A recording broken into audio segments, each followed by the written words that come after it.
నమః అందరికీ జై శ్రీరామ్ గోవింద పురాణాలు విందాం వినిపిద్దాం పిల్లలకి ధర్మాన్ని నేర్పిద్దాం కన్నయ్య చక్కగా మనం రోజు కొంచెం కొంచెం చెప్పుకున్నాం కదా ఇవాళ ఒక మహానుభావుడి గురించి ఒక మహారాజు గురించి చెప్పుకుందాము ఆ మహారాజు ఎంత గొప్పవాడంటే ఎంత మంది వచ్చినా సరే ఒంటి చేత్తో యుద్ధం చేయగలిగేవాడు ఎంత గొప్ప యుద్ధం చేస్తాడంటే యుద్ధ నీతి ఎరిగినవాడు ఎటు పక్క నుంచి ఎటు పక్క వచ్చినా సరేను చాకచక్యంగా యుద్ధం చేసి సామర్థ్యంగా బయటికి రాగలిగేంత గొప్పవాడైనప్పటికీ ఆయనకున్న చిన్న వీక్నెస్ ఏంటో తెలుసా జాలి ఈ హిందువుల్లో ఉన్న దరిద్రం ఇదే కన్నయ్య సెక్యులర్ని వదిలిపెట్టేసేయండి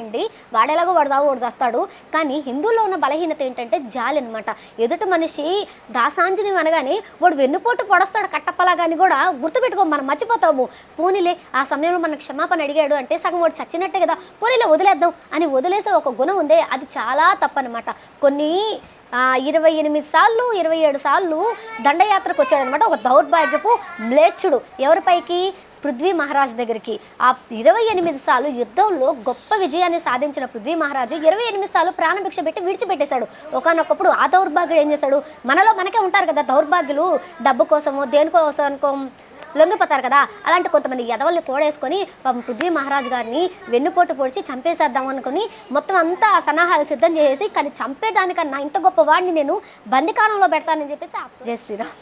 అలాంటి ఒక ఆయన ఒక మ్లేచ్చుడు ఆయన ఏం చేశాడు కళ్ళు రెండు పీకేసి ఒక జైల్లో పెట్టేశాడు అనమాట అప్పట్లో రాజులు చాలా గొప్పవాళ్ళు రాజు అవ్వాలంటే ఊరికే అయ్యేవాళ్ళు కాదు మనము రామాయణంలో కూడా చెప్పుకున్నాం కదా 64 విద్యల్లో 64 కళల్లో ఆరితేరిన వాళ్ళైతేనే రాజులు అవుతారు గోవింద ఈ పృథ్వీ మహారాజు కూడా అన్నిట్లో గొప్పవాడు అనమాట ఈయన 2 కళ్ళు పీకేసిన తర్వాత ఆయన జైల్లో ఉన్నప్పుడు ఆయన దగ్గర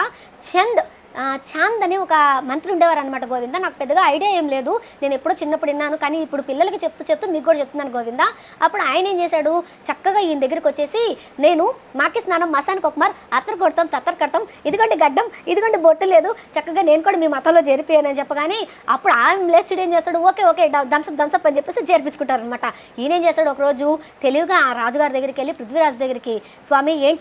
ఏంది మహారాజా ఈ గోష్ఠ అనేసి అంటే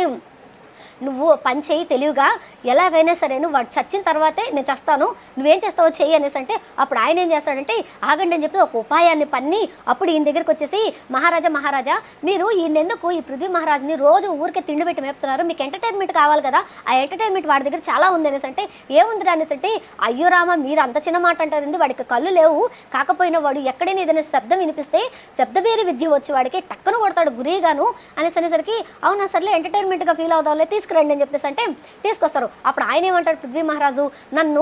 నాకు 2 బాణాలు ఇవ్వాలి ఒక బాణం ఇవ్వకూడదు అనేసి అంటే ఏమనేసి అంటే ఒక బాణంతో కనుక నేను శబ్దవేరి విద్యలో ఫెయిల్ అయ్యాను అనుకోండి ఇప్పుడు ఒక దగ్గర వేసావు అని కొట్టలేకపోయాను వెంటనే ఫెయిల్ అయిపోయాను కదా